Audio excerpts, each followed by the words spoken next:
Olá, começa agora mais uma edição do programa Legislativo em Pauta, produzido pela Câmara Municipal de Uberlândia. Em novembro foi comemorado o Dia da Consciência Negra, uma data para refletir sobre a história do Brasil. E para falar sobre esse tema, nós convidamos a Aida Cruz, historiadora, professora do ensino superior, mestre em avaliação institucional e especialista em educação e temas contemporâneos. Flávio Muniz, historiador, jurista e mestre em história social. Também é palestrante, escritor e membro da Comissão de Promoção Racial da OAB Uberlândia. É produtor e apresentador do canal Caçador de Histórias no YouTube, onde promove a divulgação científica de história da África. A vereadora Gilvan Mas Ferrer, presidente da Comissão de Promoção da Igualdade Racial da Câmara Municipal de Uberlândia. O vereador Gilberto Rezende, relator da Comissão de Promoção da Igualdade Racial. A vereadora Amanda Gondim, membro da Comissão de Promoção da Igualdade Racial. E Jeremias Brasileiro, doutor em História Social, escritor, poeta e pesquisador, membro do Instituto Histórico e Geográfico Sul de Minas, também é comandante-geral da Festa da Congada na cidade de Uberlândia desde 2005 e da Irmandade do Rosário de Rio Paranaíba desde 2011. Sejam todos muito bem-vindos, é um prazer tê-lo aqui conosco para tratar de um tema tão importante. Prazer é meu e falar de um tema que hoje não se faz mais necessário a temática, mas a ação. Falar de igualdade racial, falar do dia que se considera de importância vital para um mundo multicêntrico, nós temos que debater bastante. E falar desse dia, próximo, 20 de novembro, Dia da Igualdade Racial, ou vamos voltar na história, né? Trazer um pouquinho do que é essa importância do negro na nossa comunidade, na nossa sociedade, é falar de um povo brasileiro, sem definir o que vem a ser brasileiros ou brasileiro de cor, mas sim um homem, um ser que tem por validade a consideração de ser humano, indistintamente da cor que lhe pinta ou da cor que o colore. Ele é um ser humano e merece todo o respeito. E eu fico muito grata por esta casa trazer essa discussão. E ainda mais grata por poder participar de um momento tão importante. Flávio? Em primeiro lugar, quero agradecer a Gilvan, a Gilberto e a Amanda Gondim, os vereadores que estão aqui na mesa. Estar aqui com a professora é uma honra, e o doutor Jeremias, que é sempre uma honra estar ao lado dele. A própria existência dessa temática, o fato de estar acontecendo esse evento e neste local, já traduz um pouco a importância que ele tem. É um assunto de interesse público, de interesse nacional. Debater a importância da consciência negra não é apenas um assunto para as secretarias de cultura, mas é um assunto que é transversal, um assunto que afeta a vida das pessoas negras na saúde pública, no planejamento urbano, é um assunto que diz respeito à educação, é um assunto que diz respeito a todos os setores da nossa sociedade. A consciência negra não é apenas um momento folclórico, não é apenas uma data festiva ou uma data memorial. É, sobretudo, uma data que deveria ser, ou esse novembro, para ser um divisor de águas, para uma mudança de postura. Então, eu acredito que momentos como esse aqui são importantes para promover um debate qualitativo, um debate de qualidade sobre o tema, para que possamos avançar nesta pauta que é de todos nós, não somente das pessoas negras, mas de toda a sociedade brasileira. Vereadora Gilvan? Enquanto presidente da Comissão de Igualdade Racial, quero agradecer a participação de todos vocês É muito importante nós unirmos aqui para um debate de uma importância tão grande, um debate necessário nesse momento. Falar do dia 20 de novembro é falar de um país de diversas cores, etnias, opção sexual e até orientação também sexual. Nós precisamos de debater. E casos como esse, de suma importância, nós vamos tratar aqui e eu tenho certeza que nós vamos caminhando e rompendo. Vereador Gilberto. Bom dia a todos, professora Aida, professor Fábio, doutor Jeremias, vereadora Amanda Gondim, minha presidenta do Conselho de Promoção, Gilvan Masferrer. É um tema muito importante. Quando nós falamos de consciência negra, o Dia da Consciência Negra, eu acho que esse nome deveria ser mudado, porque todo dia no Brasil deveria ser o Dia da Consciência Negra, todos os dias. Primeiro eu entro dizendo que nós podemos ter um Brasil sem a história o negro sem uma história de Brasil, mas um Brasil sem história de negro é complicado, não existe. Não tem diálogo, não tem discurso, e esse debate do Consciência Negra, principalmente para mim, que hoje estou aqui como vereador, mas eu estou dentro do trabalho do movimento negro já há alguns anos, com algumas pessoas que têm histórias relevantes dentro dessa temática, e é uma temática bastante preocupante dentro de um Brasil, principalmente nos momentos que nós estamos vivendo, dos grandes atos aí de racismo, de preconceito, de crimes que vêm acontecendo. É um tema muito importante e eu fico muito feliz de estar nessa mesa com importantes pessoas que debatem. Eu cito aqui como exemplo o doutor Jeremias, porque nós estivemos juntos na construção do Conselho de Promoção da Igualdade S.A., né, Jeremias, junto com Conceição Leal e tantos outros grandes nomes aí de dentro da luta do movimento negro. E não precisa ser negro para debater uma temática tão importante, porque se nós, eu, Gilberto, branco, se eu estou aqui hoje debatendo essa temática, é porque eu consigo enxergar que nós podemos viver um Brasil sem preconceito, sem intolerância e principalmente sem racismo. Temos aí um país lindo e maravilhoso, com todas essas benfeitorias que nós temos dentro do nosso país. Nós devemos ao suor, às lágrimas e às vidas de muitos negros que devem ser respeitados, e é para isso que dentro dessa nossa comissão, esse nosso debate hoje, eu tenho certeza absoluta, nós vamos trabalhar, nós vamos estudar dinâmicas para contemplar essa luta. E todos os dias, deve ser o dia de combate ao racismo. Vereadora Amanda. Obrigada. Obrigada, Adriana. Quero cumprimentar a todos aqui que estão na mesa comigo, agradecer pela oportunidade desse espaço de debate tão importante dessa comissão aqui na nossa Câmara, frisando que o nosso compromisso deve ser, né, a pauta antirracismo o ano todo, durante todas as nossas ações aqui dentro, até mesmo porque nós temos uma dívida histórica de reparação social, né, histórica, e com toda essa questão de que a branquitude criou o problema do racismo. Então, o compromisso da branquitude é que ela trabalhe para realmente conseguirmos, né, alcançar um patamar efetivo de combate a todo o racismo institucional, estrutural e todas as suas formas nefastas de perpetuação dentro da sociedade. Nós vivemos num Estado brasileiro que foi construído nas costas da população negra, né? Nós temos na base da cadeia produtiva do país as mulheres negras, em sua maioria, que sustentam toda a base produtiva do nosso país. Nós temos, além disso, a questão da necropolítica, que é quando o Estado escolhe um perfil social para ter como um inimigo fictício.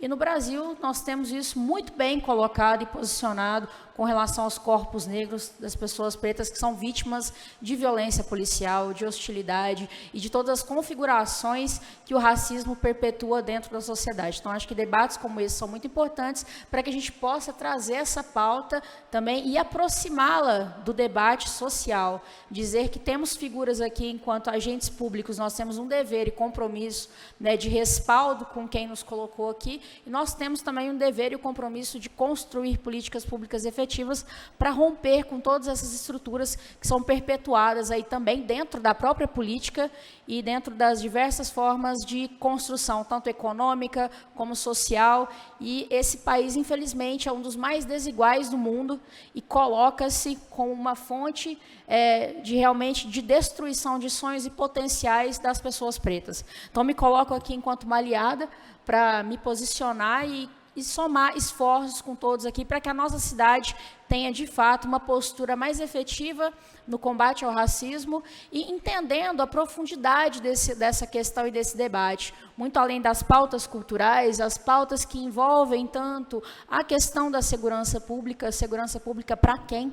Qual é o perfil, né, que a nossa cidade tem de construção para esse tipo de enfrentamento, a questão do encarceramento em massa, a questão das tecnologias de reconhecimento facial, que elas têm ali dentro do seu algoritmo um grupo específico e é destinado para as pessoas pretas. Então, assim, são questões mais profundas que também devem ser trazidas ao debate aqui, e a gente precisa expor e falar muito sobre isso. Obrigada. Jeremias?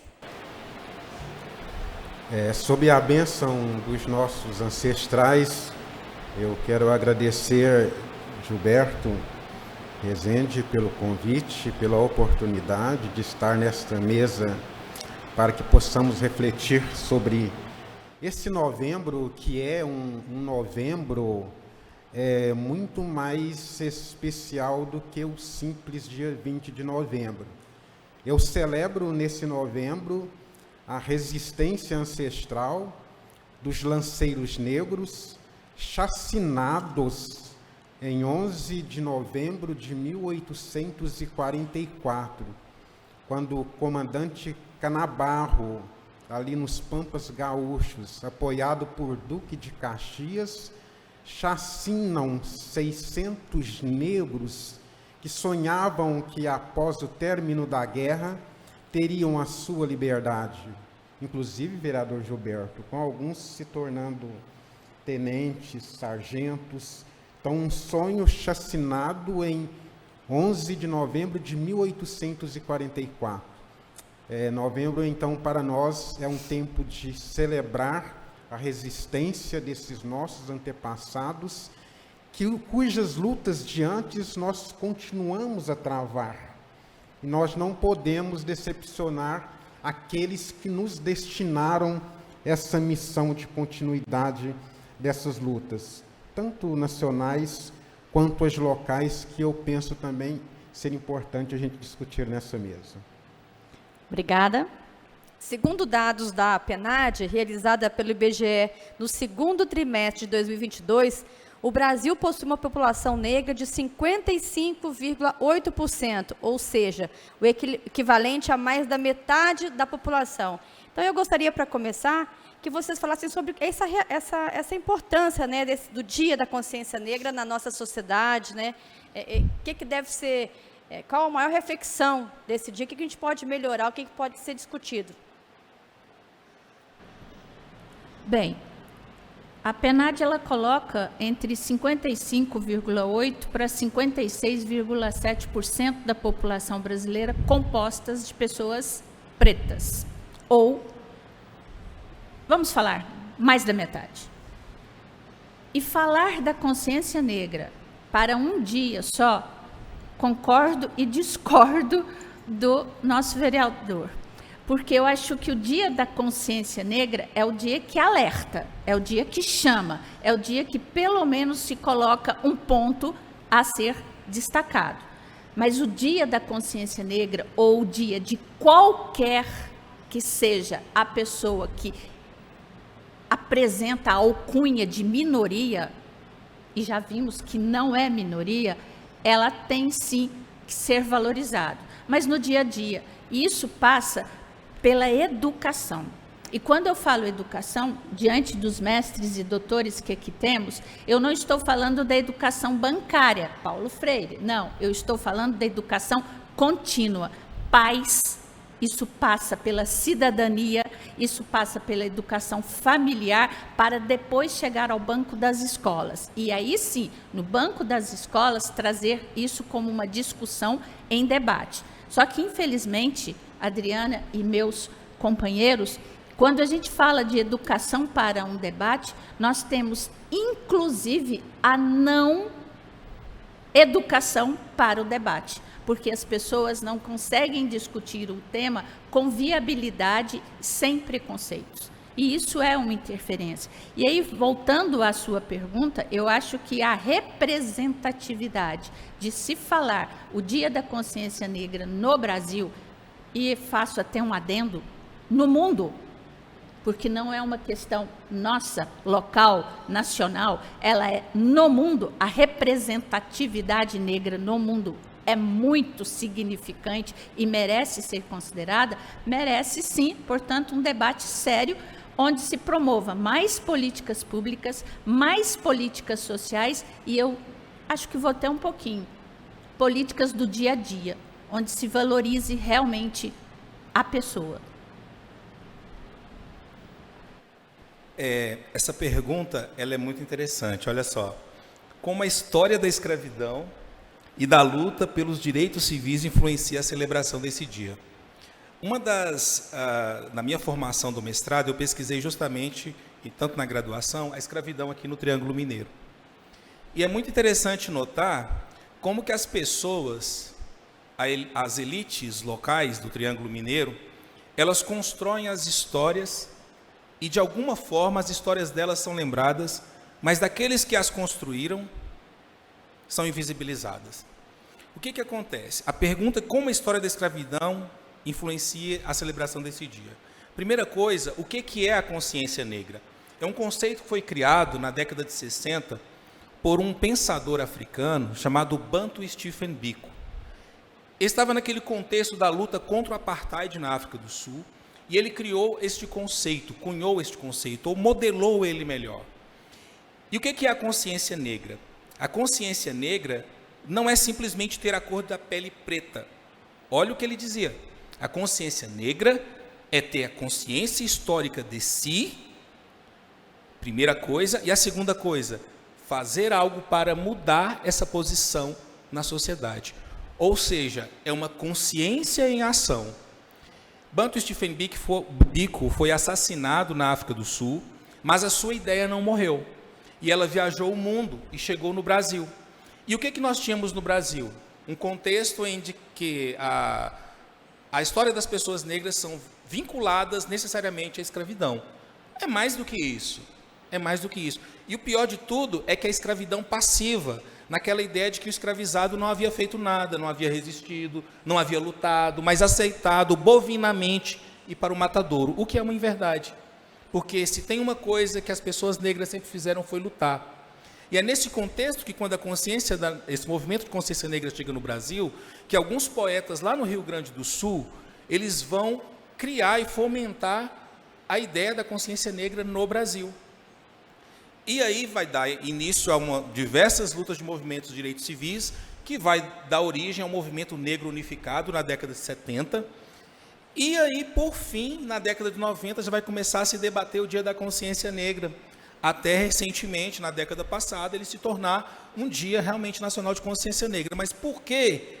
Por que criar um dia de consciência negra? Primeiro, para desconstruir o discurso do 13 de maio. O discurso do 13 de maio é: a princesa Isabel libertou os escravizados. O discurso do 20 de novembro é: os africanos e seus descendentes conquistaram sua liberdade. A liberdade, como dizia o Dr. Martin Luther King, jamais seria dada pelo opressor, mas conquistada pelo oprimido. 20 de novembro é para lembrar que não foi uma outorga que concedeu liberdade, mas é a ação das pessoas negras no dia a dia, na luta cotidiana, seja da senhora que ainda trabalha sem seus direitos reconhecidos como doméstica, seja do homem que constrói com suas mãos calejadas a escola, que talvez os filhos dele não irão estudar, ou o prédio que os filhos dele não irão morar. Essa luta é contínua no tambor do congado, essa luta é contínua nas escolas, com os professores. Então, assim, o 20 de novembro, ele nasce com esse intuito de dar visibilidade ao protagonismo das pessoas negras. Por isso, a história da escravidão e a luta dos direitos civis influencia a celebração desse dia desta forma, porque é fazer uma releitura da invisibilização das pessoas africanas e negras na sociedade. E aí nós perguntamos, uma pergunta provocativa: as histórias dos escravizados de Uberlândia, que houveram, aqui nós aprendemos na escola a história dos fundadores da cidade, mas nós, historiadores, estudamos as fontes históricas que nos mostram que os fundadores das cidades eram escravocratas. As crianças não aprendem isso. Não aprendem, por exemplo, que quando Santana do Rio das Velhas, onde hoje é Indianópolis, onde começou realmente a ocupação desse território, quando aconteceu, escravizados índios e negros formaram essa sociedade. Aí a história conta o seguinte, que os nossos fundadores da cidade construíram a primeira capela, construíram os primeiros prédios. Construíram? Com que braços? Foi que falou. Quais os braços que construíram? Não são falados esses braços. O professor, o Dr. Jeremias, ele fala num dos seus livros sobre as pessoas negras que construíram as catedrais daqui da cidade. Então, isso é importante. Essa pergunta, ela é cirúrgica e ela não é respondida agora. Ela vai ser respondida na ação de cada pessoa, como aliado, como a vereadora Amanda Gondim diz, e na ação de cada preto, preta, negro e negra desse país, que vive continuamente trabalhando pela liberdade e lutando, porque a liberdade ainda não foi totalmente conquistada, mas a gente não vai parar de lutar até que ela seja. Obrigada.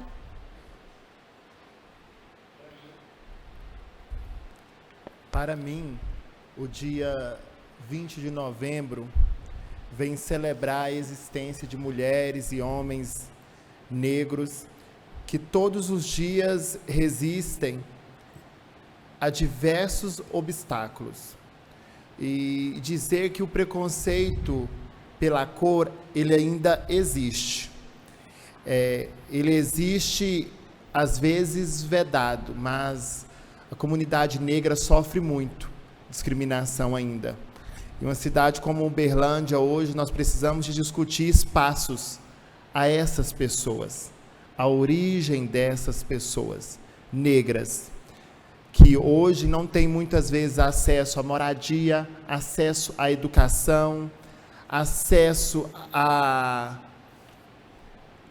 uma educação mesmo de qualidade para os filhos, que são pessoas que não têm acesso à empregabilidade, porque são vítimas do racismo estrutural, muitas das vezes. Então, assim, essa liberdade, ela ainda falta muito para ser conquistada. Mostrar que existe no calendário o dia 20 de novembro, lembrar que essas pessoas estão resistindo, e resistindo todos os dias. Doutor Gilberto?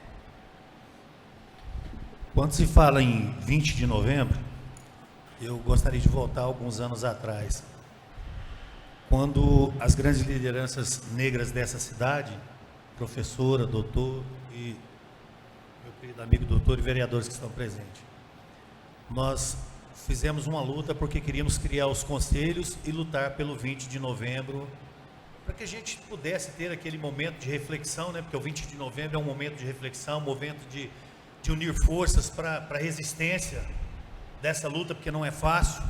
Ela não é fácil, eu sei que não é fácil, porque eu digo isso, porque desde os meus 3 para os 4 anos, eu fui criado com uma mãe de leite negra, minha esposa é negra, eu tenho 33 anos de casado, sou branco no pé e preto na fé, sou da religião de matriz africana, eu sei o quanto é difícil essa luta, e eu sei o quanto a cada dia que passa, que parece que brota-se do chão, mesmo com essas leis que nós temos na nossa Constituição, que ela é uma lei arcaica. Eu digo que é arcaica porque ela não é cumprida. Essa lei de combate ao racismo, de combate à intolerância, de combate ao preconceito, é uma lei muito falha, porque nós não temos dispositivos que cobrem a conjuntura dessa lei, o que realmente deveria ser cobrado na íntegra, porque eu vejo isso acontecer todos os dias, dentro das casas de candomblé, nos guetos, a falta de oportunidades que se tem às crianças pretas, aos jovens, aos grandes índices de criminalidade que se cresce. Então esse 20 de novembro a gente vê ele como um dia de luta, de resistência, um dia que a gente senta e colhe ideias para que se possa combater. Mas eu quero voltar aqui ao doutor Jeremias aqui, que é o que mais esteve presente conosco. Se ele bem se lembra, eu estava presente aqui antes de assumir essa cadeira como vereador, como presidente do Conselho de Promoção da Igualdade Racial, por 2 mandatos e ajudando a construção, há uns 20, 22 anos dentro da luta do movimento negro. Nós criamos o dia 20 de novembro aqui na cidade como feriado. Cadê esse feriado? Que feriado é esse? Que feriado é esse que ficou só no papel, que ficou só na conversa que viemos aqui, lutamos no dia, ele foi votado dentro dessa casa, mas logo em seguida, as grandes empresas, locais onde nos nossos ancestrais muitos negros se morreram para criar o nome dessas grandes empresas, dessas grandes indústrias, entraram como veto, para que esse dia não fosse um dia de feriado, um dia onde nós não pudéssemos nos reunir, onde nós não pudéssemos louvar a luta de Zumbi dos Palmares, onde não pudéssemos compactuar essa ideia do que a nossa cidade de Uberlândia, ela foi criada, principalmente o nome, né, professor Jeremias, que eu tenho certeza que nenhum vereador dessa casa sabe, e te digo mais, não é um vereador não, e muitas pessoas, empresários, grandes nomes dessa cidade, não sabem quem foi o homem que intitulou-se a cidade de Uberlândia, né, professor Jeremias, que deu um nome para a cidade de Uberlândia. Eu provoco isso, inclusive, com o professor Gilberto, Jeremias. vereador Gilberto, é uma provocação que a gente faz há anos, né? Quando você, o professor Flávio, estava falando sobre pessoas na cidade, por que nós reverenciamos tanto os grandes fundadores, os coronéis, os fazendeiros, né? E por que não reverenciamos o João de Deus Farias? Alguém dos senhores sabe quem era João de Deus Faria, dos que estão presentes? João de Deus Farias era na época chamado um mulato, aquele que na realidade sugeriu o nome da cidade Uberlândia. Ele não é nome de avenida, não é nome de prédio, não é nome na história da cidade de Uberlândia. Qualquer escola que a gente vá, sempre tem alguém que foi coronel que construiu a cidade um nome. João de Deus Farias é um nome escondido que o vereador Gilberto deve conhecer bem. Muito bem, é lá no nome escondido lá no Luizotti Luizotti de Freitas. Deram uma rua muito pequena no nome de um homem tão importante que criou o nome da cidade de Uberlândia. E era no lado. É uma provocação que a gente faz à mesa, a comissão de promoção, para recuperar a história de João de Deus Farias. Certa vez, Lucindo Pinheiro me mostrou aqui no Legislativo um único documento que existia falando de João de Deus Farias. A história dele sumiu. Mas se fosse a história de um coronel da cidade, ela estaria reverenciada aí. Vereadora Amanda. Obrigada pela colocação aqui, doutor Jeremias. E indo de acordo com o que os professores disseram, em especial o professor Flávio, a questão que eu queria pontuar aqui é sobre os direitos, né? Eu venho dessa área, a área do direito, e no direito a gente sabe que ele é construído para manter o status quo, as coisas permanentes como elas estão, esse desequilíbrio, né, de forças que existe, e as pessoas que têm certos privilégios na sociedade. E com relação à questão que nós passamos do interrompimento formal do período de trabalho das pessoas que foram escravizadas, infelizmente a gente ainda reproduz na nossa sociedade, no nosso país, essa relação ainda precária trabalho que há ainda, né, trabalhos análogos à escravidão que ainda acontecem, e existem novos modos de operação do racismo, mesmo com esse fim formal, né, dessa história de escravidão que se coloca. E a questão dos direitos civis são direitos que não estão postos e garantidos. Pela história, a gente sabe de diversos momentos na história em que a sociedade tem que se movimentar para que a gente consiga avançar em determinadas pautas de direito.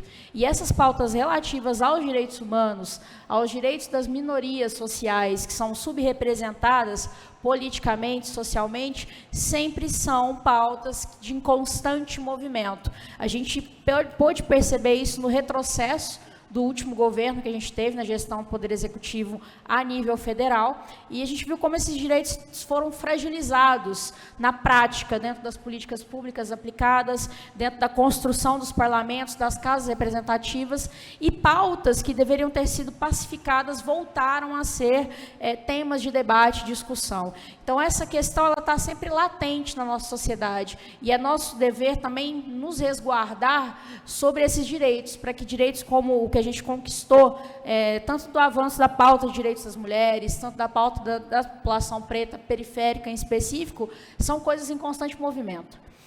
E um outro ponto que a gente consegue ver das faces do racismo são seus desdobramentos atuais e mais modernos. A gente vê com os efeitos, por exemplo, das mudanças climáticas, da questão da precariedade das cidades na construção da resiliência para problemas urgentes, um novo modelo de racismo, que é o ambiental, que é onde vocês podem ver. Eu convido vocês a visitarem as áreas de habitação de risco da cidade. Quem são as pessoas que estão residindo nessas áreas consideradas áreas de risco, áreas periféricas, que são aí alijadas de qualquer tipo de recurso, de infraestrutura, esquecidas pelo poder público. E eu convido os colegas e a quem nos acompanha a conhecer o perfil e essa realidade das pessoas que vivem nas áreas de risco. É uma nova forma desse racismo estar sendo construído, e como a gente tem essa constante disputa também na questão dos direitos, que é conseguir achar um denominador comum para retirar um pouco desse prejuízo social histórico que é colocado sobre os corpos pretos, porque do fim formal do período de escravidão no Brasil, não houve nenhuma reparação econômica para as pessoas que estavam dispostas nesse regime absurdo de exploração do trabalho.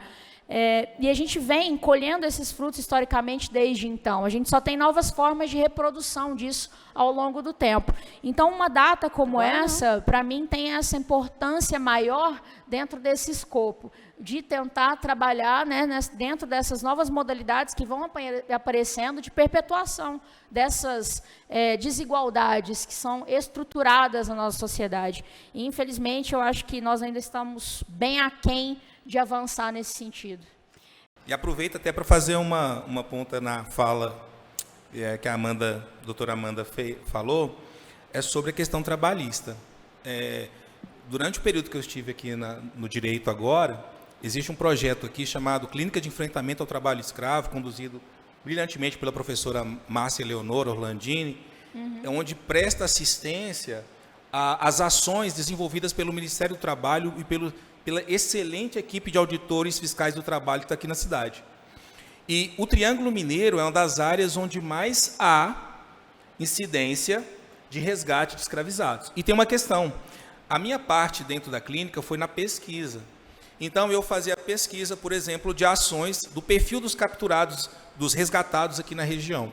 E o perfil era justamente o quê? A maioria composta por pessoas negras. E, nesse caso, nordestinas. Aqui existe caso, e o caso que eu estudei, que foi inclusive do meu TCC, que é muito curioso, ele é um caso que envolvia inclusive uma empresa pública aqui da cidade, que aconteceu recentemente no ano 2019. Uma empresa que prestava serviço a uma empresa pública daqui da cidade. E essa empresa foi condenada ao trabalho, por trabalho análogo à escravidão, fez parte da lista suja de trabalho escravizado. Isso nem se tornou notícia naquele momento, mas pelo menos aqui na casa eu não soube de nenhuma repercussão nesse sentido. A questão é que escravizados, pessoas negras, permanecem sendo escravizadas. Esse é o contexto. E eu acho que a fala da doutora Amanda vem trazer muito isso. Trabalho de doméstica, que é a mulher. Direitos trabalhistas para a mulher doméstica foram agora, recentemente, em 2014. mais de um século se passou sem que essas pessoas tivessem seus direitos garantidos. Então, falar de consciência negra, por isso que não é um tema apenas de cultura, que é extremamente importante e essencial, mas é um tema transversal que envolve todos os outros lugares. E por mais que nomes e a memória é realmente importante, porque nós somos invisibilizados, as pessoas negras são invisibilizadas, por exemplo, na Covid. Sempre falo dessa pauta. 2/3 das vítimas de pessoas negras, 2/3 das vítimas, de mortos da Covid são pessoas negras. E vocês estão olhando para uma pessoa que foi vítima por eu ter contraído, ter ficado entubado, sofrer sequelas, faço acompanhamento até hoje, e ter sepultado meu filho de 24 anos, que outro dia, alguns anos atrás, estava aqui debatendo na Câmara como estudante também. Então, discutir essa pauta é importante, porque é uma pauta que salva vidas. Então, eu acho que é bem mais profundo. Eu acredito que nós estamos no caminho certo, e por isso que eu acho que a iniciativa é brilhante de trazer isso à tona para a sociedade debater. Você gostaria de complementar, Jeremias? Eu queria recuperar a vereadora Amanda, ela iniciou falando, né, de algumas coisas que permanecem hoje, ainda hoje, né, que de certa forma relembram a escravidão, mas nós estamos até hoje balizados por uma memória de escravidão que ela está no passado. O sistema educacional, de todos os modos, sempre trabalhou a história dos negros como aqueles que contribuíram para o Brasil, contribuíram está no passado. Então, joga toda essa população no passado como se ela deixasse de existir no presente. Essa é uma das memórias e consequência de todas as condições, né, inadequadas que o nosso povo vive. A outra, vereador Gilberto, que é importante a gente rememorar, a questão do feriado do dia 20 de novembro, nos estados e municípios onde eles foram estabelecidos, foi primeiro por uma coragem do Executivo. Os legislativos em várias cidades aprovaram, os prefeitos, com medo dos empresários, não sancionavam, né, o da igreja. E o 20 de novembro, nós precisamos pensá-lo não como um feriado que foi aprovado recentemente pelo Legislativo, pelo Senado, que o Executivo vai sancionar, mas se dependesse do Executivo, desde Fernando Henrique Cardoso, nenhum presidente teve coragem de assumir. Essas são as realidades que a gente não enfrenta nos diálogos públicos, só falamos nos bastidores, né? E o 20 de novembro é o primeiro feriado nacional realmente advindo de uma luta da sociedade civil. Porque todos os outros feriados ou são, entre aspas, doações ou construção do Estado e da Igreja. Esse é o primeiro feriado realmente civil. Gostaria de perguntar, na opinião de vocês, quais são os principais desafios enfrentados pelos negros na busca por representação e igualdade?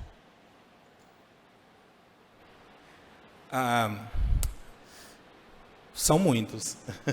Não dá para enumerar todos, mas assim, podemos elencar. Eu acredito que desde a abolição da escravidão, na verdade, quando o negro não é integrado à sociedade, como diz o Florestan Fernandes, não é integrado à sociedade de classe, da forma como ele pensou, o reconhecimento do valor do trabalho das pessoas negras. Existem vários aspectos, mas o reconhecimento do valor do trabalho das pessoas negras. Vou dar exemplo. O negro, no Brasil, ele não veio para cá como escravo, ele foi escravizado, é uma condição diferente, ele foi submetido à escravidão.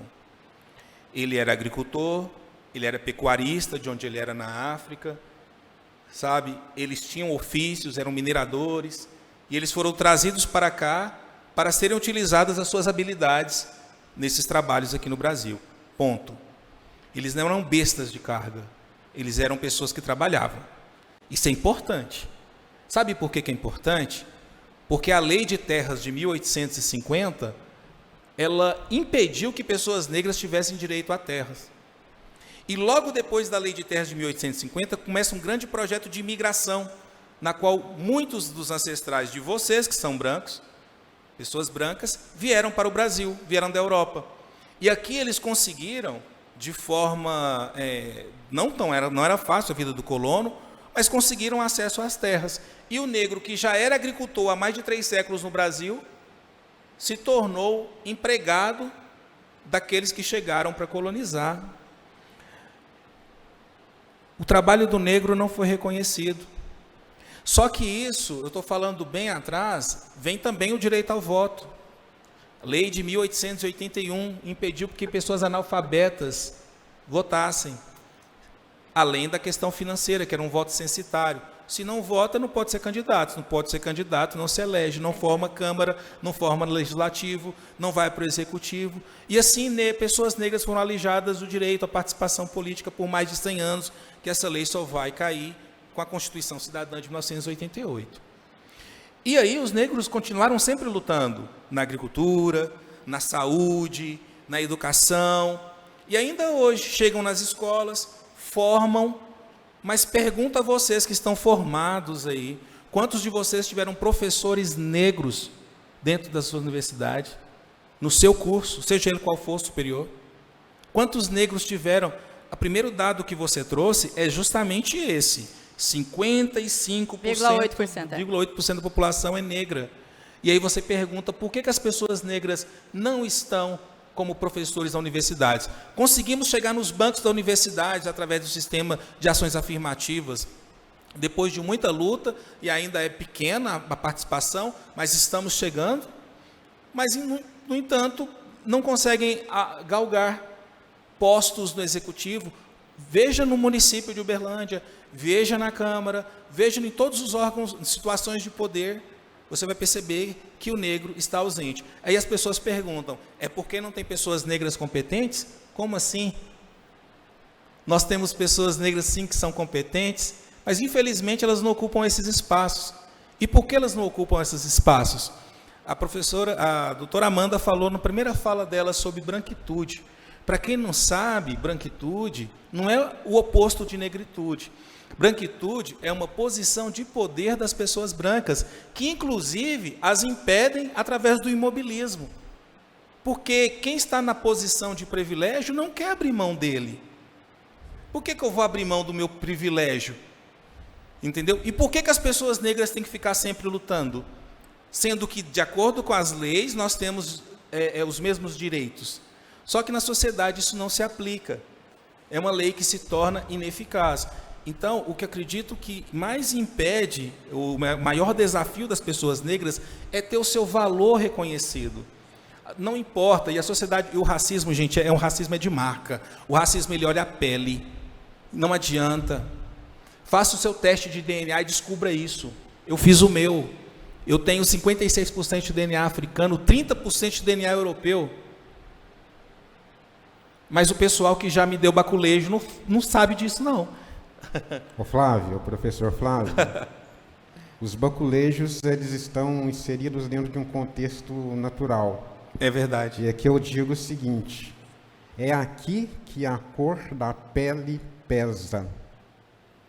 É o visual, é a cor da pele que a gente veste, que é o referencial para aquele que nos olha do outro lado.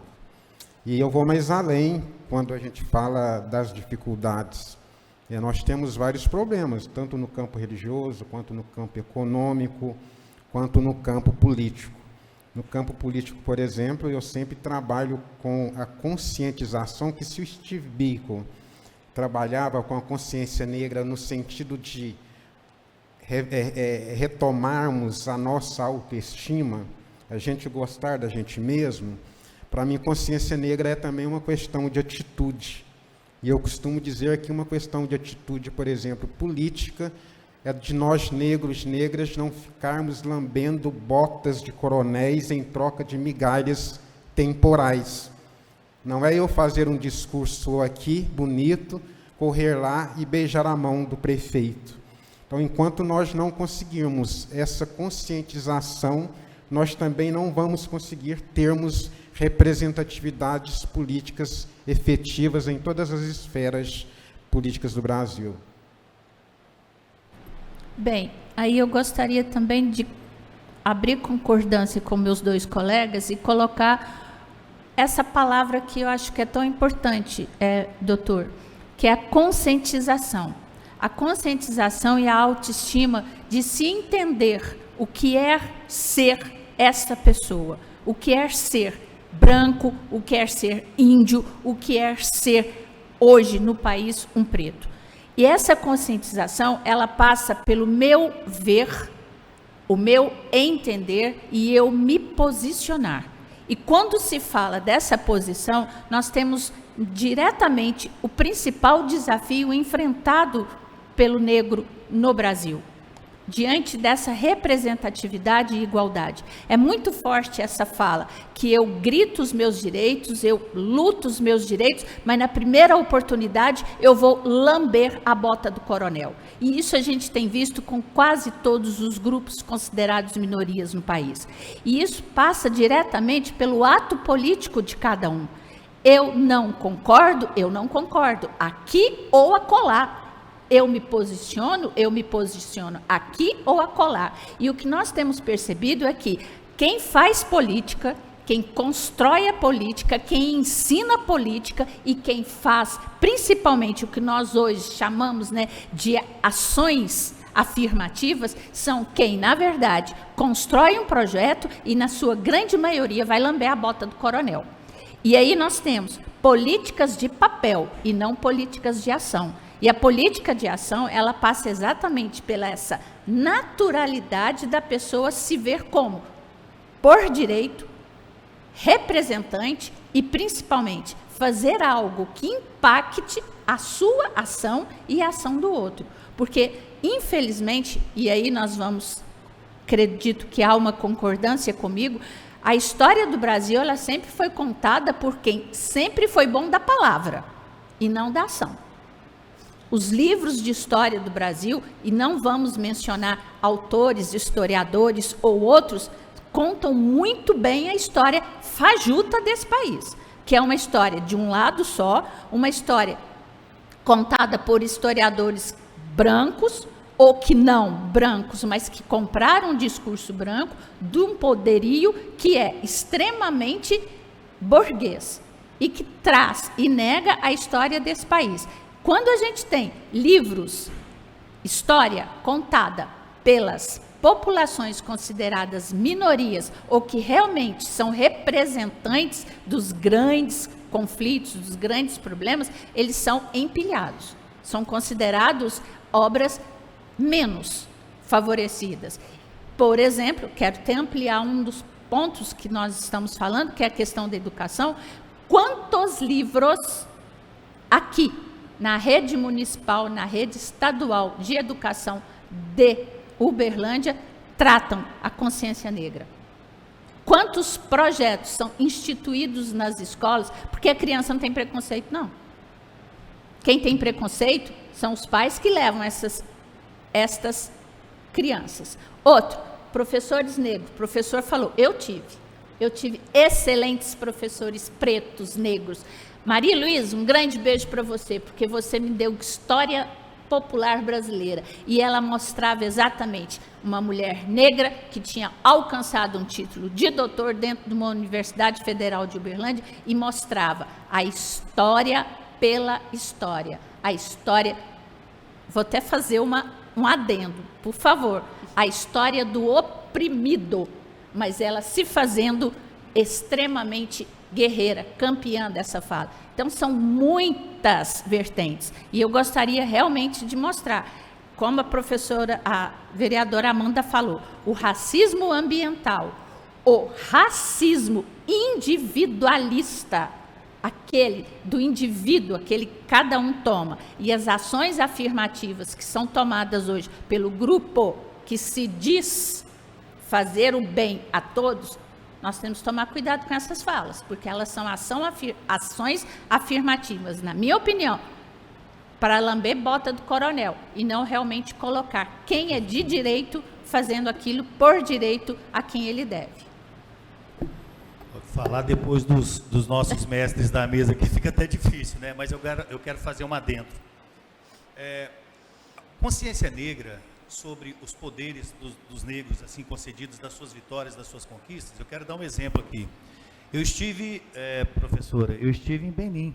Eu fiquei lá 38 dias. Eu fui Benin, Botswana, Botsuana. Eu fui lá conhecer a história de perto. E a história do negro no Brasil não é essa história que eles contam, que é a verdadeira história. Não é isso, professor Jeremias, doutor Jeremias. A história é completamente diferente. Eu cheguei num país onde o branco dos olhos verdes, de cara, o rei veio me pedir perdão pelo constrangimento que o povo dele trouxe ao nosso país. Eu disse, não é essa a história que eu conheço lá.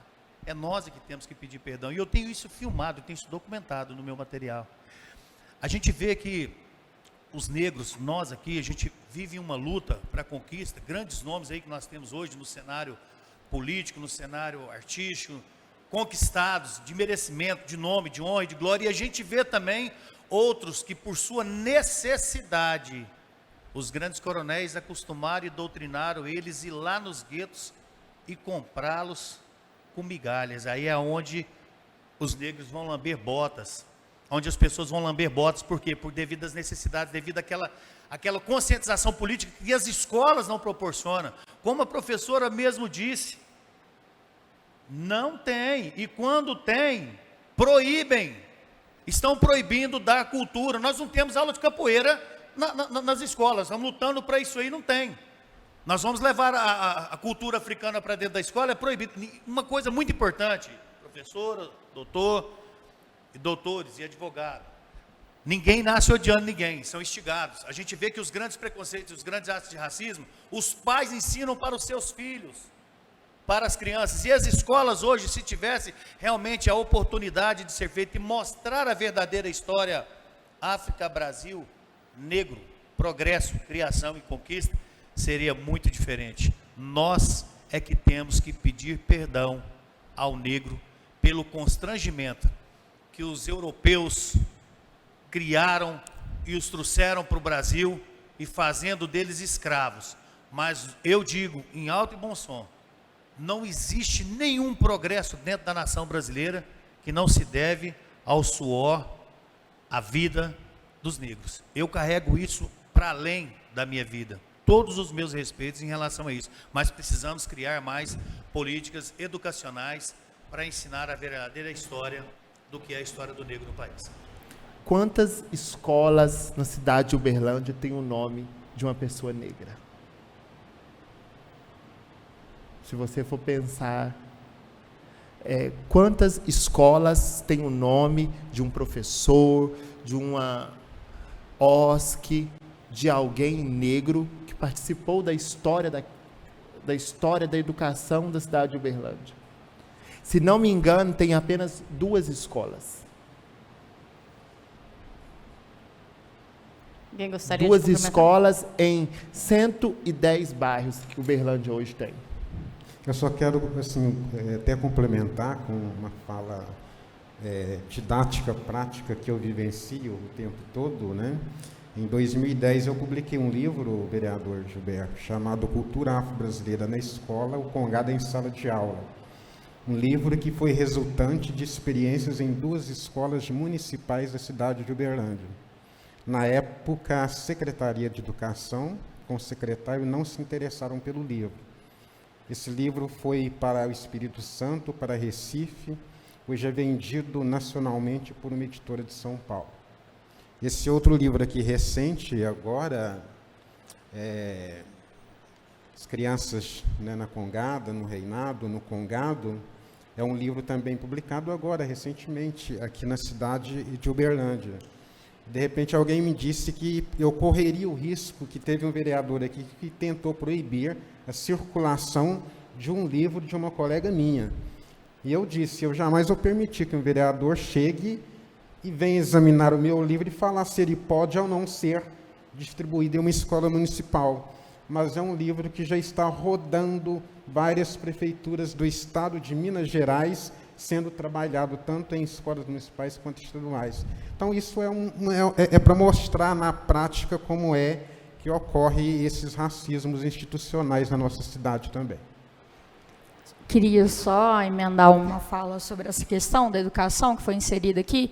Eu estive participando de algumas atividades em algumas escolas da cidade, dentre elas uma escola tradicional que ficou envolvida aqui num caso de racismo que aconteceu dentro da instituição. E, porventura, coincidiu de eu estar fazendo um trabalho na turma de uma das alunas que vivenciou isso. E aí uma coisa que me chamou muita atenção naquele espaço, era uma sala de alguns alunos de uma matéria eletiva que eles têm sobre direito das mulheres. Então, a gente estava falando sobre outras questões de falar sobre a política, a questão da representatividade, a importância desses aspectos, das minorias sociais. E aí ela me fez uma pergunta que paralisou a aula ali naquele momento, porque nem eu tinha uma resposta para ela e ninguém estava lá no redor, todas pessoas brancas. Ela era a única estudante negra naquela turma. E ela me perguntou como que eu lidava com a questão do preconceito e da discriminação velados, de quando uma pessoa te olha de cima e embaixo, te julga, faz todo um juízo de você, e como é que eu lidava com esse tipo de situação direcionada a mim, porque ela estava vivendo aquilo lá dentro e estava tendo um impacto muito grande sobre ela, assim. E, bom, naquele momento, né, sabe que é um momento com que a gente não tem uma resposta para aquilo, porque eu nunca passei por esse preconceito racial, mas em virtude de orientação sexual já e outras questões, né, de outros grupos aos quais eu pertenço de recorte social. E aí, conversando com ela sobre a necessidade de uma rede de suporte, sobre as questões de como é importante ter uma rede com quem você contar, de apoio e tudo mais, para você ter formas de lidar com esse tipo de confronto, né, social. E eu já passei por aquela escola também, então eu sei muito bem como é difícil. E aí ela me disse que estava sendo bem complicado e muito difícil, e que a única parte boa que tinha na escola eram os professores. E aí foi uma coisa que eu tive que concordar no meu período que eu passei lá também. E isso me chama a atenção, porque nós estamos falando de uma cidade do porte da nossa, uma instituição que ela tem um histórico, né, importante para a cidade, na questão do ensino, e, mesmo assim, com dificuldade de tratar um tema tão aprofundado, um tema tão parte do cotidiano, né, que é essa questão do enfrentamento ao racismo. E aí, em um outro paralelo, eu estive em outras entidades que prestam trabalho social aqui com crianças da periferia, em que professores e instrutores que dão aulas nesses espaços de capoeira e de outras formas de arte e cultura, me mostraram o trabalho que eles estavam desenvolvendo pelo mês da consciência negra, e que foi uma coisa que eu achei fenomenal, assim, a forma de tratar, de contar a história, de tratar dessas questões, de explicar, né, como se deu o período das pessoas escravizadas no Brasil. Então, são dois paralelos que eu me deparei na nossa cidade, e que ela é um retrato muito forte do que é Uberlândia, dessa Uberlândia que é uma Uberlândia escravocrata, é uma Uberlândia de pessoas elitizadas que preferem viver nas suas redomas e se protegerem do desconhecido, né, e do diferente. Então, eu acho que essa foi uma das coisas que mais me chamou a atenção nesses dois paralelos, né, de uma coisa voltada para um grupo econômico totalmente predominante, né, que é essa instituição, e uma outra que é voltada para a comunidade, para os bairros, né, bairros aí da Zona Norte de Uberlândia, enfim, de onde eu vim, era no meu bairro, inclusive, no Roosevelt. Então, essa foi uma questão que me chamou muita atenção, porque eu não vejo, por parte da prefeitura agora, em questão de política pública ou de um enfrentamento real, nesse sentido específico, né, da educação. A gente vê muito sobre a cultura, a gente vê muito na esfera da cultura, questões sendo levantadas, debatidas, né, tem um conselho municipal também pela promoção da igualdade racial, e nesse outro paralelo estamos aí na questão educacional, acho que muito aquém daquilo que poderíamos estar de fato discutindo, né? Acho que no enfrentamento desses problemas, que são problemas de uma construção de sociedade mesmo, de uma perspectiva de cidade também, porque esse tipo de discriminação, do racismo, ele reflete literalmente, diretamente sobre como Uberlândia é construída e para quem Uberlândia é construída, todos os dias. Então, queria só deixar esse paralelo aqui. Professor Flávio, você gostaria de complementar? Sim. Muitos professores não ensinam na escola porque eles não aprenderam na universidade. E, por outro lado, a prefeitura não vai oferecer subsídio, porque também talvez tenha um pouco subsídio, pouco interesse nessa temática. E aí você encontra pessoas, que nem o Dr. Jeremias, que é um grande escritor de várias obras, entendeu? Que tem o seu material alcançando diversas prefeituras, ou eu, que escrevi o livro Introdução à História do Reino do Congo, por exemplo, abri um canal, sou desenvolvedor de um canal no YouTube chamado Caçador de Histórias e Divulgação Científica de História da África, e lá eu tenho alunos de Angola, de Moçambique, de Guiné, alunos que são da África e estão na Europa. E tem uma coisa que a gente costuma falar muito com eles, é o seguinte: se por um lado a África, os nossos ancestrais africanos foram retirados da África, para os africanos, a África, através do processo de colonização, foi retirada do coração deles. Por isso ele chegou para te pedir perdão. Porque eles também têm um déficit de conhecimento da sua própria história, porque o processo de colonização foi devastador.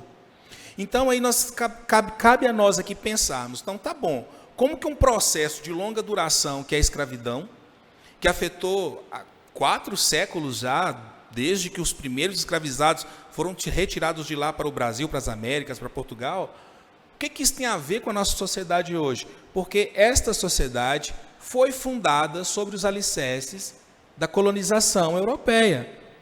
Então, por isso, hoje, você tem uma elite agrária na cidade de Uberlândia, que é detentora do poder político e também econômico. Ou eu estou errado em dizer que depois da redemocratização para cá, só 2 prefeitos não foram presidentes do sindicato rural? Acho que eu não estou errado, né? Não estou errado. Nós conseguimos reconhecer essas forças na sociedade e tem problema com isso? Não, gente, são forças políticas, debate político. Agora, por que os debates populares que acontecem nessa casa, muitas vezes, deixam pelo lado, de forma marginalizada, o debate das pessoas, que envolve a vida das pessoas negras? Porque, veja bem, a escola não tem o nome de uma pessoa negra, não tem professores negros, não pode entrar material sobre pessoas negras, mas a construção, ela é mais longa. O Gilberto é de religião de matriz africana. Eu sou evangélico. Vocês sabem, talvez não saibam, que na década de 40 no Brasil e 50, tinha uma rádio que tinha um programa que chamava-se A Hora da Umbanda. Era na rádio. E de boa, tranquilo acontecia. Porque isso é religiosidade. Agora, quando que religiões de matriz africana começam a se tornar coisas do demônio? Vamos pensar na nossa história. Virada da década de 70 para 80, um determinado bispo de uma igreja muito grande do Brasil escreveu um livro chamado Orixás, Caboclos e Guias, Deuses ou Demônios. Naquele momento, o que acontece? Os deuses e as entidades espirituais de uma religião são chamados de Satanás. O que Exu tem a ver com o diabo? Nada. Nada. Não tem a ver absolutamente nada. Mas é feito esse casamento espúrio com essas questões. E aí começa a demonizar as práticas religiosas, os cultos de matriz africana. Observem vocês, eu na década de 80 que frequentei roda de capoeira, só tinha negão. Estou errado? Vai na roda de capoeira hoje, só tem brancos. Religião de matriz africana era só negão. Vai hoje, a maioria são pessoas brancas. Mas se você for nas religiões neopentecostais, você vai encontrar, principalmente na periferia, uma maioria negra dentro dessas religiões neopentecostais. E está tudo certo, isso é a escolha individual das pessoas. O problema está na demonização das raízes tradicionais de um povo. Por quê? O doutor Jeremias aqui, que é o presidente, o capitão, né? Capitão não, me confundi agora aqui, que é o pilar desse movimento da Congada Irmandade aqui, ele sabe a resistência dos escravizados que se fez onde? Na Irmandade Católica de Nossa Senhora do Rosário dos Pretos. Foi na Igreja Católica. Então, eu não estou discutindo se é igreja ou se é na Umbanda. Eu estou discutindo a questão do respeito e como que a cidade, às vezes, constrói a segregação. E nós temos uma dificuldade, nós que eu digo enquanto cidade, de reconhecer que Uberlândia é uma cidade segregada. Primeira coisa para lutar contra qualquer tipo de racismo é reconhecer que nós somos uma cidade segregada, espacialmente. Primeiro, você vai de um condomínio esplêndido para o Glória em 1,5 km. Você vai do alto luxo à miséria total, em 1,5 km. Moro lá na região, em 1,5 km. Então você percebe isso com os olhos. Quem são as pessoas que mais utilizam os transportes públicos? São os negros. Quem são os mais atendidos nas UAIs? São os negros. Quem são os mais atendidos nas escolas públicas? Pessoas negras. Aí eu faço uma pergunta para os senhores, para as senhoras. Existem dados sobre essas pessoas? Eu fiz uma pesquisa aqui sobre a Covid na cidade e foi difícil conseguir esses dados na prefeitura, viu? Foi difícil. Fiz pedido, eu, como cidadão. Eu estava pesquisando, levantei os dados sobre a questão da Covid, tinha que entrar naquele sistema do Fast Medic, se eu não me engano, que é o sistema da saúde de Uberlândia, para saber quem são as pessoas negras, quantos diabéticos tem, porque assim, existem determinadas enfermidades que afetam mais a vida de pessoas negras. Por exemplo, uma pessoa branca pode desenvolver mais câncer de pele do que uma pessoa negra. Isso é um dado médico. Da mesma forma como hipertensão e diabetes, que pessoas negras têm mais tendência a desenvolver. Saber essas informações é importante para estabelecer e orientar políticas públicas. Então, nós não estamos falando, eu digo assim, que o buraco, ele está sempre mais fundo.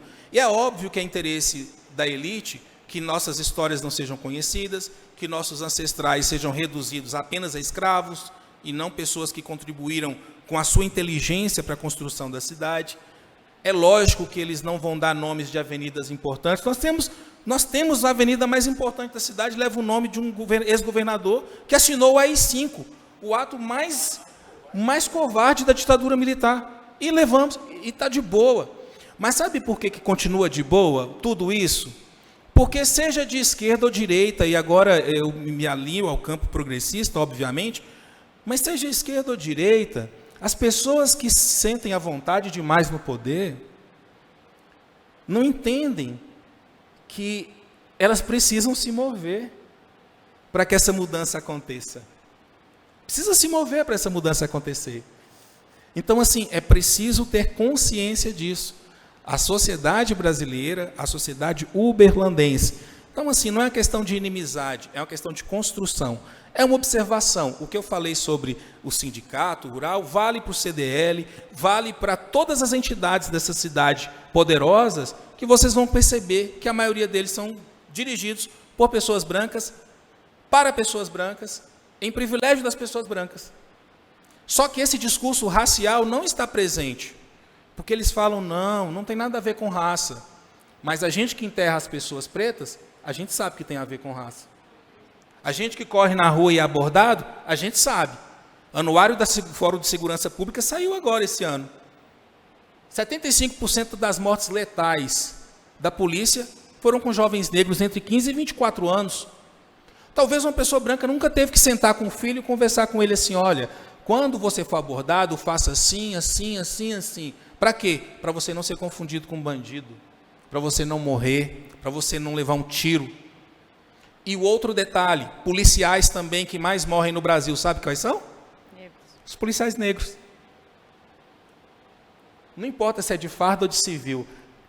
Não importa se é de farda ou de civil. Então, o que nós estamos discutindo é urgente. O tema que vocês trouxeram hoje, ele é urgente. Professor Flávio, obrigada. Nós vamos a um rápido intervalo e voltamos já já.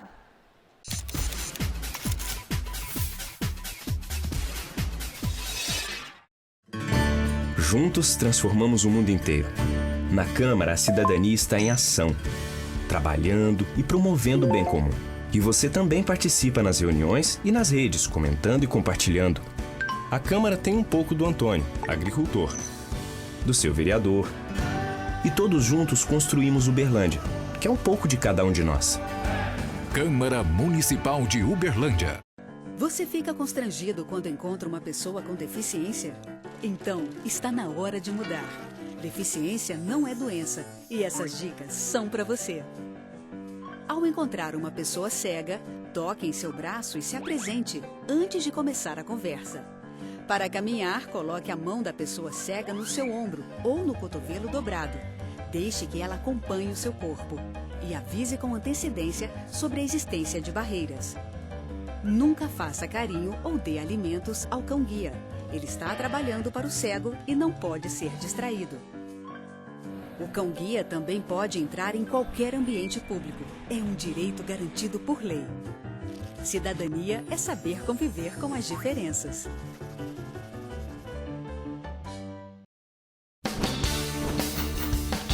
Fique sabendo. Ao lavar louças, não deixe a torneira aberta o tempo todo. Primeiro passe a esponja e ensaboe. Depois enxague tudo de uma só vez.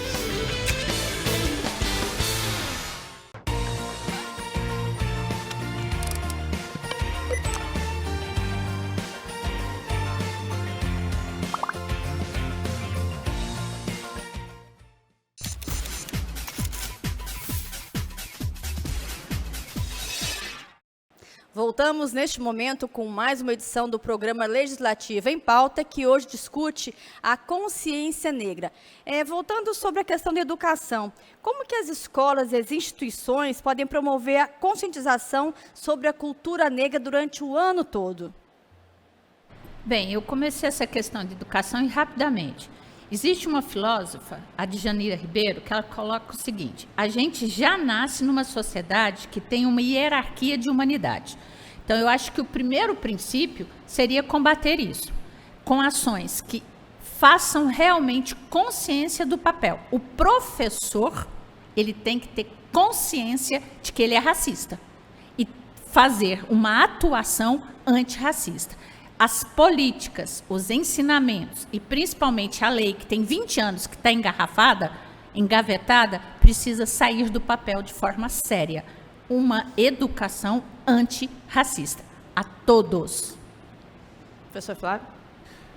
Devolvo com uma outra pergunta para a gente refletir. Como uma escola racializada pode ensinar antirracismo? Acho impossível. Talvez. O primeiro passo é a escola reconhecer que é uma instituição racializada. Porque quando eu olho para o meu corpo diretivo e ele é totalmente branco, para os meus professores e é totalmente branco, não tem presença de pessoas negras, as pessoas negras estão na cantina, estão na limpeza, são seguranças. Nós estamos falando que esse espaço é um espaço racializado e é um conflito no Brasil, porque o Brasil é o país dos racistas que não se percebem racistas. Por isso que reconhecer é a primeira coisa. Primeira coisa para lutar contra o racismo é reconhecer que ele existe, que nós estamos numa instituição que é racializada. Isso eu não falo pejorativamente. Primeira coisa para você lutar contra uma doença é saber que a doença existe. É pegar o exame e falar, poxa, é mesmo, ó, está doente, vamos tratar.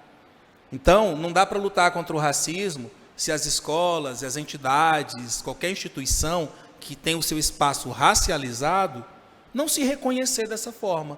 A partir daí, vai surgir outras perguntas, como incluir pessoas, como ensinar, como incluir no currículo, entendeu? Porque tem escolas aí que só tem pessoas brancas e ricas aqui da cidade, querendo ensinar antirracismo, mas não quer contratar professor negro, nem professora negra. Desculpa, você vai só fazer comercial e propaganda, só isso. Talvez, né, professor, seja aquela estrutura que se coloca. Tirar as 3 concepções do racismo.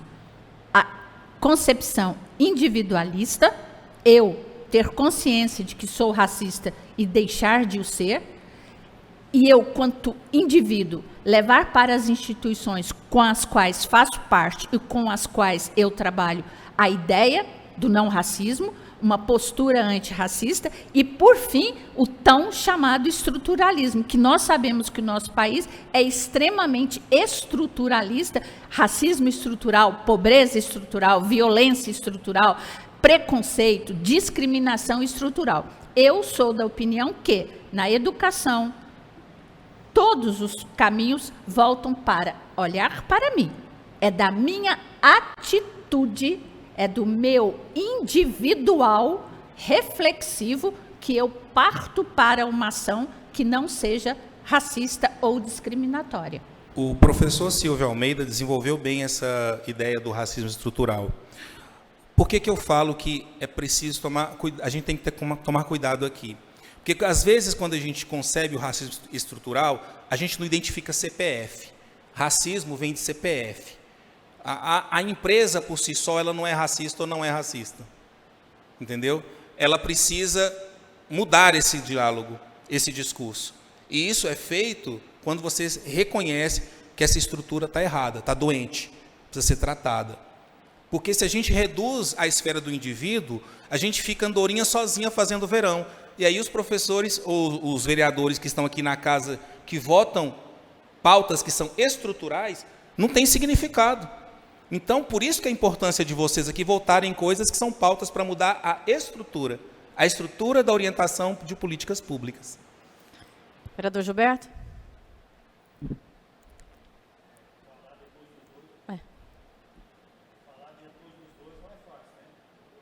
Acho que acabou a bateria aqui, gente. Desculpa, falar depois dos dois aí não é fácil, não. Mas eu digo o seguinte, combater esse racismo dentro das escolas, primeiro nós temos que ter mecanismos. Como que eu vou combater um mecanismo se eu não tenho aquele que vai me defender? Chame a polícia e vá fazer uma ocorrência de um crime de racismo.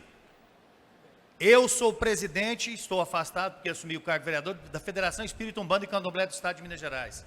Racismo religioso, preconceito, intolerância. Entra uma criança com uma conta de um orixá ou de um guia dentro na porta da escola. Se a escola for neopentecostal, a criança já não vai entrar. Se o porteiro for de uma escola e for neopentecostal, ele já vai olhar aquela criança atravessado. A professora falou uma coisa muito, mas tem que parabenizar. Primeiro eu tenho que cuidar do eu, a minha doença. Quem me deu esse direito de eu julgar? Quem? Quem me concebeu? Está na Bíblia? Porque se tivesse, você deve estar lendo ela de cabeça para baixo, que ninguém te concebeu o direito de você julgar alguém ou de você ter preconceito, porque a própria Bíblia diz que Deus nos fez mera semelhança à imagem dele. Então, não posso julgar as pessoas. A gente começa por assim. Antes de apontar o defeito de alguém, eu procuro as minhas qualidades. Como que eu vou apontar um racismo ou uma intolerância religiosa se eu não sou destinado a poder a isso? Mas, em Uberlândia, é muito difícil. Eu quero dar aqui como exemplo, senhores doutores da mesa, professores e vereadores aqui presentes e público que nos assiste. Eu tenho 10 anos que eu estou tentando criar a DECADRE, Delegacia de Combates a Crimes Raciais e Intolerância Religiosa. 10 anos. Uberlândia, nós temos uma cidade de mais de 1 milhão de pessoas, nós não temos uma delegacia para combater isso. E você chama, às vezes, os instrumentos que nós temos é chamar a polícia. Às vezes a polícia nem lá vai.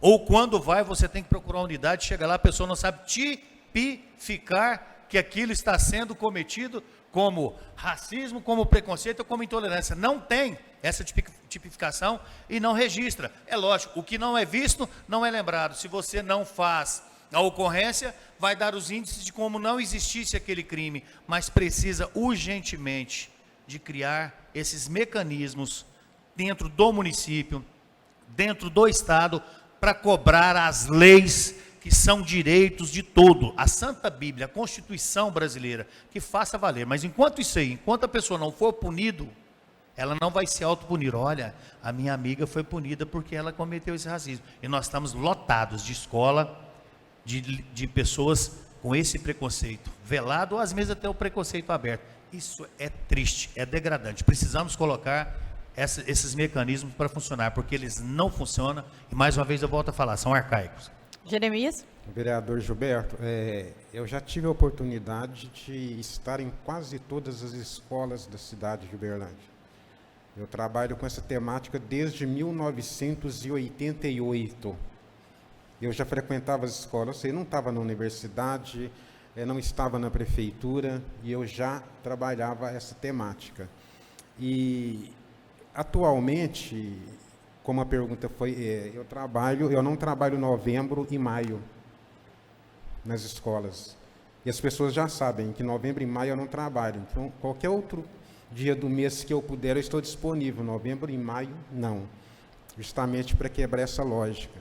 Mas nós falamos muito das escolas, que a escola não faz isso, que a escola não faz aquilo, que é responsabilidade da escola, mas o compromisso, a responsabilidade é institucional. No CEMEP, um secretário de educação, numa grande reunião com todos os professores presentes, o secretário disse, olha, eu não acredito em Lei 10.639, eu não concordo com isso. Ele deu a senha para todo mundo não fazer nada, para não se interessar.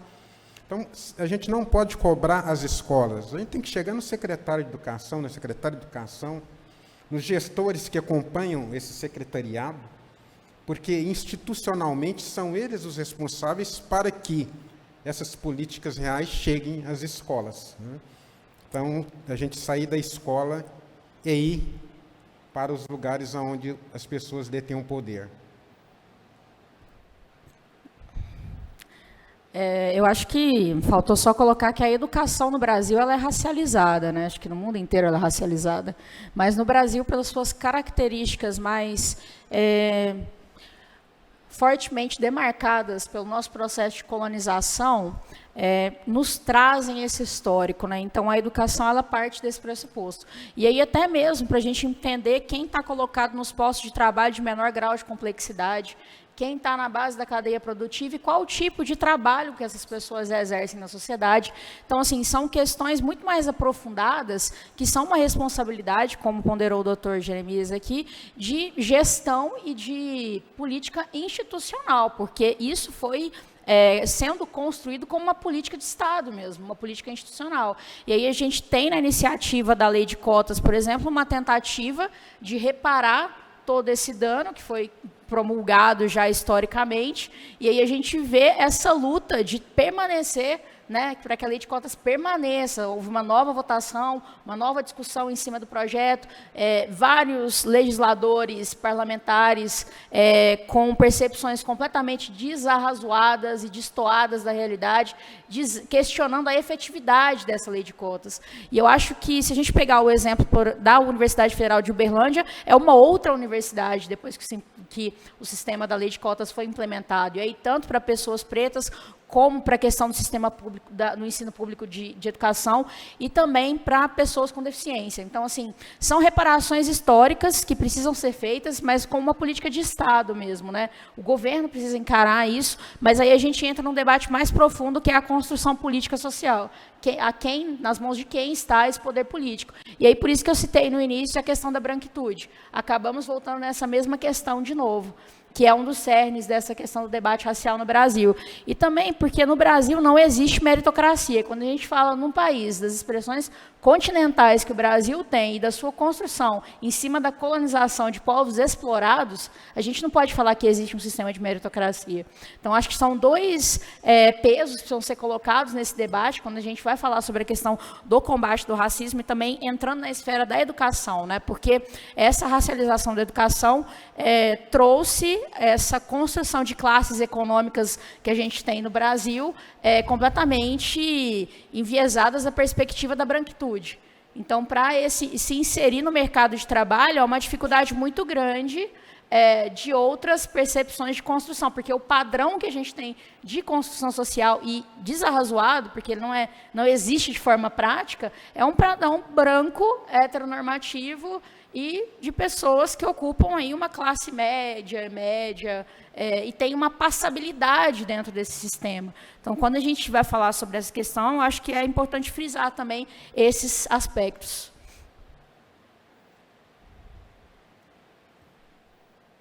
Senhores, eu gostaria de falar com os professores e os nossos convidados aqui.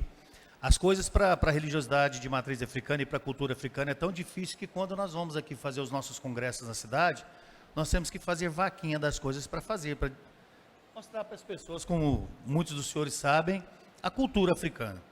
Esse ano, eu como vereador, a minha primeira verba impositiva preocupado justamente com a divulgação das ações que a cultura africana pode ser feita nas escolas e na própria cultura, eu destinei R$155 mil para que fosse efetuado os congressos e R$65 mil para que pudesse ser feitas as práticas da cultura africana na cultura para as nossas escolas.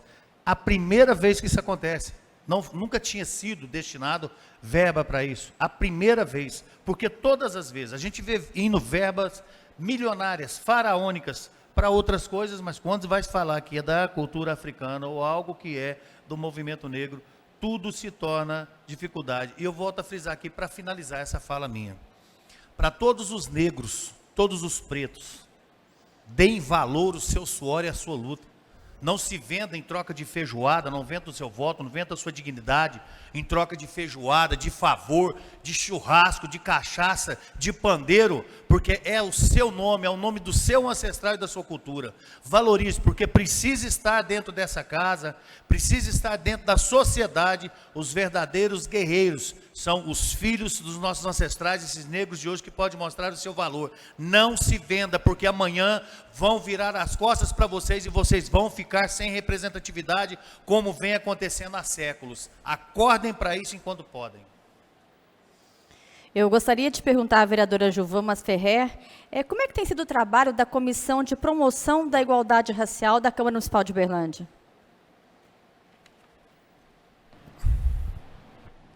O trabalho da Comissão de Igualdade Racial tem feito em conjunto, em parceria com o vereador Gilberto Rezende.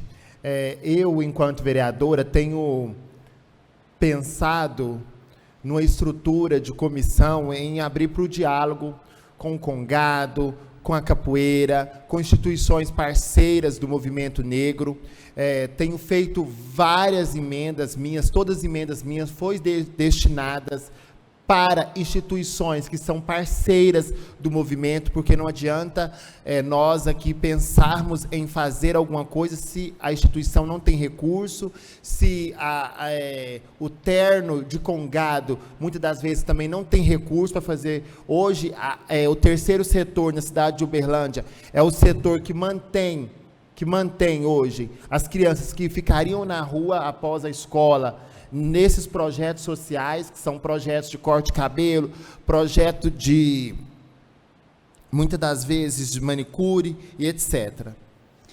Para finalizar, esse trabalho da comissão, nós fizemos aqui algumas audiências públicas, principalmente para a criação da Decadre, porque a gente precisa criar esse mecanismo nosso. Nós fizemos aqui audiências públicas nessa casa, estamos tendo reunião junto com o pessoal da cultura, o povo da capoeira já está buscando estar para próximo de nós, porque nós assumimos a comissão. Iremos, sim, criar mais políticas para o ano de 2024, trazer toda a sociedade negra para a gente fortalecer esse elo. Essa é a nossa função enquanto comissão.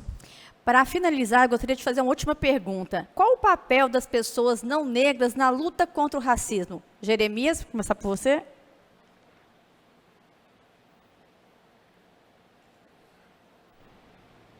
Bem, o papel dessas pessoas é simples.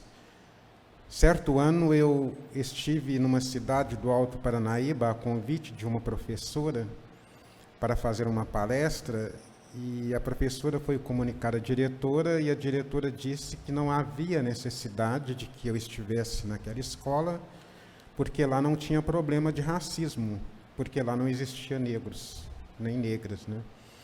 Aí a professora disse, não, mas então é aqui mesmo que ele tem que estar, né? Para nos conscientizar do porquê aqui não existe negros e negras. Mas eu gostaria de encerrar com um poema em homenagem ao meu avô, chacinado, né? E é uma forma que eu utilizo para demonstrar o quanto as coisas que pareciam antigamente também são atuais. Foi um fuzuê danado, osso, na fazenda do patrão. O Bastião Preto despertou e descobriu que a escravidão acabou, mas foi um fuzuê danado, osso. O patrão, com o jagunço, em moita baixa, tocaiou o Bastião Preto, que só sonhou com seu fim de escravidão. Até hoje, fazendo um rebuliço na memória, eu escuto um baque seco de corpo caindo em cova rasa que fizemos para enterrar o Sebastião. Muito obrigado pela oportunidade. Eu que agradeço. Vereadora Amanda. Bom, acredito que eu mencionei nesse início, né, que eu acredito que toda essa construção de combate ao racismo parte da responsabilidade da branquitude que construiu isso ao longo de todo o nosso processo histórico, e é um fator social de que todos nós estamos envoltos nisso, sujeitos, porque nós fomos todos construídos, né, desde pequenos, desde que a gente tem um primeiro contato com a vida social, com todos os paradigmas, com todas as formas de discriminação e preconceitos, machismo, patriarcado e todas essas questões que são estruturais da nossa sociedade. Então, esse compromisso, em especial para nós, que somos agentes públicos, ele deve ser reforçado todos os dias dentro da nossa atuação. E, na sociedade, acredito que o compromisso da branquitude é acabar com o racismo, né? Eu acho que não tem como você criar um problema e transferir uma responsabilidade. E o que eu vejo muito nos discursos das pessoas, quando elas partem de um local de total cinismo ou de desconhecimento, é de sempre transferir essa responsabilidade para o outro. E aí a gente vem nesses discursos que são completamente esdrúxulos, por assim dizer, de questões de vitimismo, quando a gente questiona direitos sociais, de vir com uma ilusão de que existe meritocracia num país como o nosso. Isso é uma mentira. Então, assim, são questões que a gente parte do nosso cotidiano, mas que influenciam diretamente na construção de políticas públicas. E aí eu chamo também essa casa para essa responsabilidade na nossa cidade, porque muitas vezes eu vi exemplos aqui dentro de parlamentares se furtando de debates aprofundados nesse sentido e demonstrando um total desconhecimento da realidade, inclusive. Ou por partir de um cinismo, talvez, ou por parte de um projeto político maior que realmente preconiza essa questão de subjugar, né, os direitos humanos e essa dominação de poder dentro desse padrão que eu citei, mas o que eu vejo é a necessidade de um compromisso firmado com todos, porque o problema que a branquitude criou, ela tem que resolver. Acho que esse é o nosso compromisso. Doutor Gilberto? Eu sempre fui uma pessoa muito religiosa. Eu sempre parti pelo lado da empatia, sentir a dor daquilo que o meu próximo sente. Não adianta eu chegar dentro dessa casa, uma casa de leis, porque há muito tempo atrás, quando eu decidi me tornar um político, a primeira coisa que eu ouvi, por estar dentro da religião de matriz africana, é o povo dizer assim, os macumbeiros e o povo preto nunca vai te colocar na cadeira. Deixa eu mostrar um negócio para vocês aqui, ó.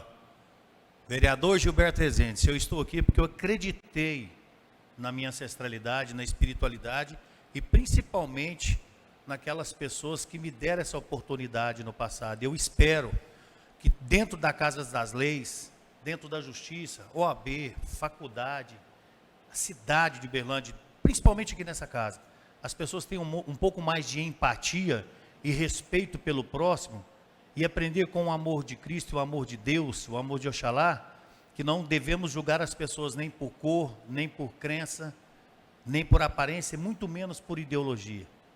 Eu acho que nós temos sim que continuar trabalhando essa política pública nossa dentro dessa casa e eu estarei aqui enquanto Deus me permitir. Se não for nessa casa, vai ser na minha. Se não for na minha, vai ser no meu terreiro. Se não for no meu terreiro, vai ser no meu bairro. Mas nós vamos continuar trabalhando contra o racismo, a intolerância, o preconceito e esses crimes loucos e bitolados que tem de ideologia. Obrigada, vereador Gilvan.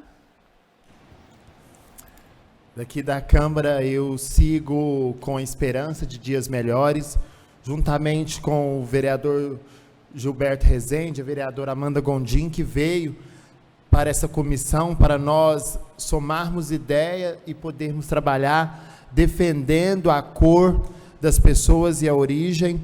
Eu quero dizer uma mensagem final. Quando nós, o ser humano, começa a respeitar o direito do outro, Minas, Uberlândia e o Brasil passa a ser um lugar de todos, onde todos vão viver bem, bem melhor. Um forte abraço da vereadora Gilvan e vamos juntos, seguindo e rompendo com muita fé. Professor Flávio. Você poderia refazer a pergunta, por gentileza?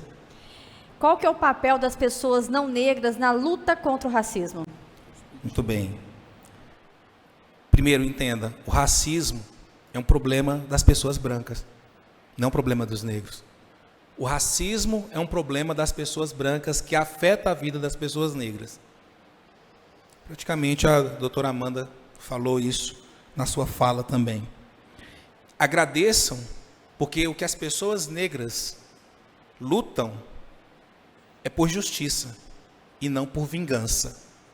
Porque 4 séculos e meio de estupros, de roubos, de saques, de assassinatos, com nós continuando sepultando nossos filhos, nossos pais, numa terra que não valoriza as pessoas negras, a vida das pessoas negras, a saúde das pessoas negras, o direito à terra das pessoas negras, o direito ao voto, o direito ao alimento, o direito a ser tratado com honestidade, a eu não entrar numa loja e ser considerado suspeito só por causa da cor da minha pele. Agradeça, a sociedade deve agradecer, porque nós estamos ainda lutando é por justiça e não por vingança. As pessoas que não são negras têm que entender, você faz parte do problema. Então, o convite é, vem fazer parte da solução. Alie-se à causa das pessoas negras. Seja um aliado, uma aliada. É disso que nós precisamos. Obrigada, professora Aida. Bem, eu como uma pessoa não negra, no DNA, eu só posso fazer aquilo que acredito. Eu, quanto indivíduo, não posso ter preconceito. E eu, não tendo preconceito, eu estou lutando contra o racismo e ensinando o meu núcleo familiar, ao núcleo em que pertenço, aos meus antigos alunos, que discriminação, seja qualquer uma, ela não é correta. Você pode, sim, discordar da ideia da pessoa, mas nunca da cor, da religião, do valor ou até mesmo da opção que a pessoa tem pela vida. Eu, como não negra e como uma toda estereotipada, idosa, mulher, professora, dentro das minorias, eu acredito que ajudar é através do ato individual, eu não sendo racista. Obrigada, professora Aida. Eu gostaria de agradecer a participação de todos vocês que estiveram hoje aqui conosco, né, em mais uma edição do Programa Legislativo em Pauta. Muito obrigada, foi de grande valia esse debate. E o nosso Legislativo em Pauta de hoje fica por aqui. Até uma próxima edição.